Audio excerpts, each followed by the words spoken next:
मेरे प्यारे देशवासियों, नमस्कार। मन की बात के 110वें एपिसोड में आपका स्वागत है। हमेशा की तरह इस बार भी हमें आपके ढेर सारे सुझाव, इनपुट्स और कमेंट्स मिले हैं और हमेशा की तरह इस बार भी ये चुनौती है कि एपिसोड में किन किन विषयों को शामिल किया जाए। मुझे पॉजिटिविटी से भरे एक से बढ़कर एक इनपुट्स मिले हैं। इनमें बहुत सारे ऐसे देशवासियों का जिक्र है जो दूसरों के लिए उम्मीद की किरण बनकर उनके जीवन में बेहतरी लाने में जुटे हुए हैं। साथियों, कुछ ही दिन बाद 8 मार्च को हम महिला दिवस मनाएंगे। ये विशेष दिन देश की विकास यात्रा में नारी शक्ति के योगदान को नमन करने का अवसर होता है। महाकवि भरतियार जी ने कहा है कि विश्व तभी समृद्ध होगा जब महिलाओं को समान अवसर मिलेंगे। आज भारत की नारी शक्ति हर क्षेत्र में प्रगति की नई ऊंचाइयों को छू रही है।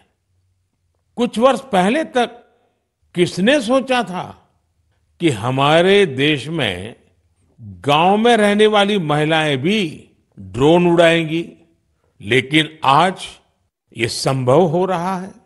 आज तो गांव गांव में ड्रोन दीदी की इतनी चर्चा हो रही है, हर किसी की जुबान पर नमो ड्रोन दीदी, नमो ड्रोन दीदी ये चल पड़ा है। हर कोई इसके विषय में चर्चा कर रहा है। एक बहुत बड़ी जिज्ञासा पैदा हुई है और इसलिए मैंने भी सोचा कि क्यों ना इस बार मन की बात में एक नमो ड्रोन दीदी से बात की जाए। हमारे साथ इस वक्त नमो ड्रोन दीदी सुनीता जी जुड़ी हुई हैं, जो उत्तर प्रदेश के सीतापुर से हैं। आइए उनसे बात करते हैं। सुनीता देवी जी, आपको नमस्कार। नमस्ते सर। अच्छा सुनीता जी, पहले मैं आपके विषय में जानना चाहता हूँ, आपके परिवार के विषय में जानना चाहता हूँ। थोड़ा कुछ बता दीजिए। सर, हमारे परिवार में 2 बच्चे हैं, हमें हस्बैंड हैं, माता जी हैं मेरी। आपकी पढ़ाई क्या हुई Sunita ji? Sir, BA final है। और वैसे घर में कारोबार वगैरह क्या है? कारोबार वगैरह खेती बाड़ी संबंधित करते हैं, खेती वगैरह। अच्छा सुनीता जी, ये ड्रोन दीदी बनने का आपका सफर कैसे शुरू हुआ? आपको ट्रेनिंग कहाँ मिली? कैसे कैसे बदलाव क्या आया, मुझे पहले से जानना है। जी सर, ट्रेनिंग हमारी फूलपुर एफको में हुआ था, इलाहाबाद में, और वहीं से हमको ट्रेनिंग मिली है। तो तब तक आपने ड्रोन के विषय में सुना था कभी? सर, सुना नहीं था। एक बार ऐसे देखे थे, कृषि विज्ञान केंद्र जो सीतापुर का है, वहाँ पे हमने देखा था, पहली बार वहाँ देखा था हमने ड्रोन। सुनीता जी, मुझे ये समझना है कि मानो आप पहले दिन गए, जी, पहले दिन आपका ड्रोन दिखाया होगा, फिर कुछ बोर्ड पे पढ़ाया गया होगा, कागज पे पढ़ाया गया होगा, फिर मैदान में ले जाके प्रैक्टिस, क्या क्या हुआ होगा? आप मुझे बस समझा सकती है पूरा वर्णन? जी जी सर। पहले दिन सर हम लोग जब गए हैं तो उसके दूसरे दिन से हम लोगों की ट्रेनिंग शुरू हुई थी। पहले तो थ्योरी पढ़ाई गई थी, सब क्लास चले थे 2 दिन।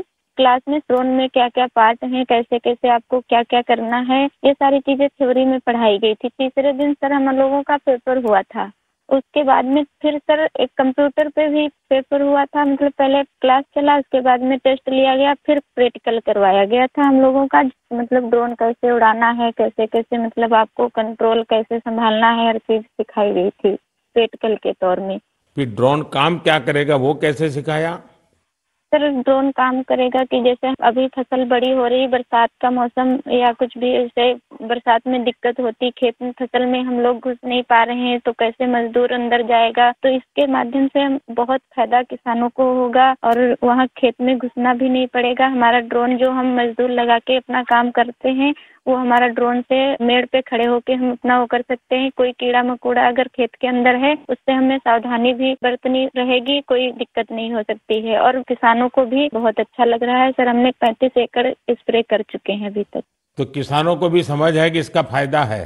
जी सर, किसानों को बहुत संतुष्ट होते हैं, कह रहे बहुत अच्छा लग रहा है, समय का भी बचत होता है, सारी सुविधा आप खुद देती हैं, पानी दवा सब कुछ आप साथ में रखती हैं और हम लोगों को सिर्फ आके खेत बताना पड़ता है कि कहाँ से कहाँ तक मेरा खेत है और सारा काम आधा घंटे में ही निपटा देती। तो ये ड्रोन देखने के लिए और लोग भी आते होंगे फिर तो? सर बहुत भीड़ लग जाती है ड्रोन देखने के लिए, बहुत सारे लोग आ जाते हैं। जो बड़े बड़े फार्मर्स लोग हैं वो लोग नंबर भी ले जाते हैं कि हम भी आपको बुलाएंगे स्प्रे के लिए। अच्छा, क्योंकि मेरा एक मिशन है लखपति दीदी बनाने का। अगर आज देश भर की बहनें सुन रही हैं तो एक ड्रोन दीदी आज पहली बार मेरे साथ बात कर रही है, तो क्या कहना चाहेगी आप? जैसे आज मैं अकेले ड्रोन दीदी हूँ तो ऐसी हजारों बहनें आगे आए कि मेरे जैसे ड्रोन दीदी वो भी बने। और मुझे बहुत खुशी होगी कि जब मैं अकेली हूँ मेरे साथ में और हजारों लोग खड़े होंगे तो बहुत अच्छा लगेगा कि हम अकेले नहीं, बहुत सारे लोग हमारे साथ में ड्रोन दीदी के नाम से पहचानी जाती हैं। चलिए सुनीता जी, मेरी तरफ से आपको बहुत बहुत बधाई। ये नमो ड्रोन दीदी ये देश में कृषि को आधुनिक बनाने का एक बहुत बड़ा माध्यम बन रही है। मेरी बहुत बहुत शुभकामनाएं। Thank you sir. Thank you. साथियों, आज देश में कोई भी क्षेत्र ऐसा नहीं है जिसमें देश की नारी शक्ति पीछे रह गई हो। एक और क्षेत्र जहां महिलाओं ने अपनी नेतृत्व क्षमता का बेहतरीन प्रदर्शन किया है वो है प्राकृतिक खेती, जल संरक्षण और स्वच्छता। केमिकल से हमारी धरती मां को जो कष्ट हो रहा है, जो पीड़ा हो रही है, जो दर्द हो रहा है, हमारी धरती मां को बचाने में देश की मातृशक्ति बड़ी भूमिका निभा रही है। देश के कोने कोने में महिलाएं अब प्राकृतिक खेती को विस्तार दे रही है। आज अगर देश में जल जीवन मिशन के तहत इतना काम हो रहा है तो इसके पीछे पानी समितियों की बहुत बड़ी भूमिका है। इस पानी समिति का नेतृत्व महिलाओं के ही पास है। इसके अलावा भी बहनें बेटियां जल संरक्षण के लिए चौतरफा प्रयास कर रही हैं। मेरे साथ फोन लाइन पर ऐसी ही महिला है कल्याणी प्रफुल्ल पाटिल जी। ये महाराष्ट्र की रहने वाली है। आइए कल्याणी प्रफुल्ल पाटिल जी से बात कर उनका अनुभव जानते हैं। कल्याणी जी नमस्ते। नमस्ते सर जी, नमस्ते। कल्याणी जी, पहले तो आप अपने विषय में, अपने परिवार के विषय में, अपने कामकाज विषय में जरा बताइए। सर मैं एमएससी माइक्रोबायोलॉजी हूँ और मेरे घर में मेरे पतिदेव, मेरी सास है और मेरे 2 बच्चे और 3 साल से मैं अपने ग्राम पंचायत में कार्यरत हूँ।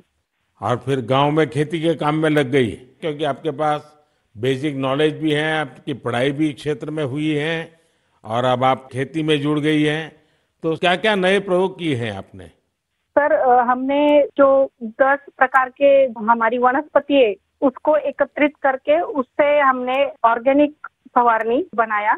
जैसे कि जो हम पेस्टिसाइड वगैरह स्प्रे करते तो उससे पेस्ट वगैरह जो हमारी मित्र कीट रहती है वो नष्ट हो रहे हैं और हमारी सॉइल का पोल्यूशन होता है। जो सब केमिकल चीजें वो पानी में घुल मिल रही है उसकी वजह से हमारे बॉडी पर भी हानिकारक परिणाम दिख रहे हैं। उस हिसाब से हमने कम से कम पेस्टिसाइड का यूज करके, तो एक प्रकार से आप पूरी तरह प्राकृतिक खेती की तरफ जा रही हैं। हाँ, जो अपनी पारंपरिक खेती है सर वैसे हमने की पिछले साल। क्या अनुभव आया प्राकृतिक खेती में? सर जो हमारी महिला है उनको जो खर्च है वो कम लगा और जो प्रोडक्ट है सर तो वो समाधान था कि हमने विदाउट पेस्ट वो किया है। क्योंकि अब कैंसर के प्रमाण जो बढ़ रहे हैं, जैसे शहरी भागों में तो है लेकिन गांव में भी हमारे उसका प्रमाण बढ़ रहा है। तो उस हिसाब से अगर आप अपने आगे के परिवार को अपने सुरक्षित करना है, तो ये मार्ग अवलंबना जरूरी है। इस हिसाब से वो महिलाएं भी सक्रिय सहभाग इसके अंदर दिखा रही है। अच्छा कल्याणी जी, आपने कुछ जल संरक्षण में भी काम किया है, उसमें क्या किया है आपने? सर, रेन वाटर हार्वेस्टिंग जो हमारे शासकीय जितने भी इमारतें हैं, जैसे कि प्राथमिक शाला हुई, आंगनवाड़ियाँ हुए, हमारी ग्राम पंचायत की जो बिल्डिंग है, वहाँ के जो पानी है बारिश का, वो सब इकट्ठा करके हमने एक जगह पे कलेक्ट किया हुआ है। और जो रिचार्ज शाफ्ट है सर, कि बारिश का पानी जो गिरता है वो जमीन के अंदर परकोलेट होना चाहिए, तो उस हिसाब से हमने 20 रिचार्ज शाफ्ट हमारे गांव के अंदर किए हुए हैं और 50 रिचार्ज शाफ्ट का सैंक्शन हो गया है। अब जल्दी ही उसका भी काम चालू होने वाला है। चलिए कल्याणी जी, आपल्याशी बोलून खूप आनंद झाला. तुम्हाला खूप खूप शुभेच्छा. सर धन्यवाद, सर धन्यवाद. मलाही तुमच्याशी बोलून खूप खूप आनंद झाला. म्हणजे माझ्या आयुष्याचं संपूर्ण सार्थकी लागलं माझं जीवन, असं मी समजते. बस सेवा करा. चलिए, आपका नाम ही कल्याणी है तो आपको तो कल्याण करना ही करना है. धन्यवाद जी, नमस्कार. धन्यवाद सर, धन्यवाद. साथियों, चाहे सुनीता जी हो या कल्याणी जी, अलग अलग क्षेत्रों में नारी शक्ति की सफलता बहुत प्रेरक है. मैं एक बार फिर हमारी नारी शक्ति की इस स्पिरिट की हृदय से सराहना करता हूं. मेरे प्यारे देशवासियों, आज हम सबके जीवन में टेक्नोलॉजी का महत्व बहुत बढ़ गया है. मोबाइल फोन, डिजिटल गैजेट्स हम सबकी जिंदगी का अहम हिस्सा बन गए हैं. लेकिन क्या